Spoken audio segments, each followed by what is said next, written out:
questions and answers are a big part of the 208. We ask them of our experts, our elected leaders, the subjects of our stories, and we share their answers. You also ask them of us. And one that pops up and drops into our DMs every once in a while has to do with terms we use on a daily basis, about where we live.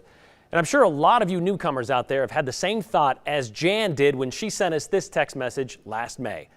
I would love to see a report on Treasure Valley and Magic Valley. Where did they get their names? What constitutes each? Where are the boundaries, et cetera, et cetera, et cetera? Well, it's a great question, Jan, and like I said, you're not the only one who's had it, which makes this a great time for another Get to Know Idaho Valley Origin Story edition.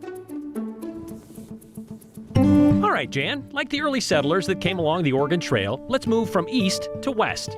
Before it was the Magic Valley, this section of southern Idaho was a dry, desolate, high desert. It was mostly sagebrush and lava rock and dust, jackrabbits. Not too many of those pioneers felt it was worth planting roots.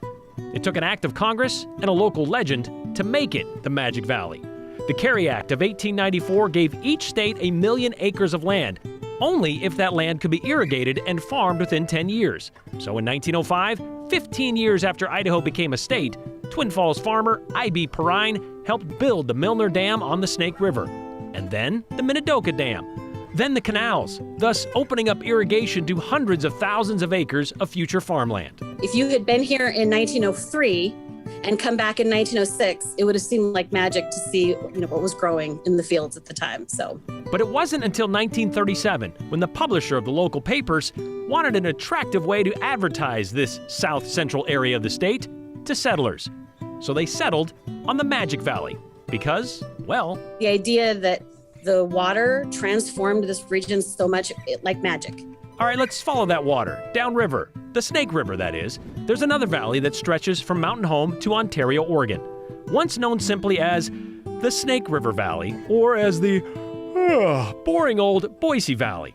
But that needed to change, according to one Caldwell businessman. Peter Olison owned a seed company and was president of a collection of chambers of commerce. He also wanted to attract people to this place, so in 1959, Olison declared this valley a virtual treasure chest of natural resources and commercial potential, thus coining the titillating term, the Treasure Valley. So you see, treasure or magic, the moniker makeovers, all about marketing. The Magic Valley, if you are curious, covers all or portions of 8 counties, and that would be Blaine, Camas, Cassia, Gooding, Jerome, Lincoln, Minidoka, and Twin Falls. You can see that outlined in blue there. And because of those water projects, the dams for power and canals for irrigation, many of the Magic Valley cities and towns were founded between 1900 and 1910. As for the Treasure Valley, all of Ada County, that is Canyon County and Payette counties, and parts of Elmore, Owyhee, Gem, Washington counties in Idaho, and even part of Malheur County in Oregon.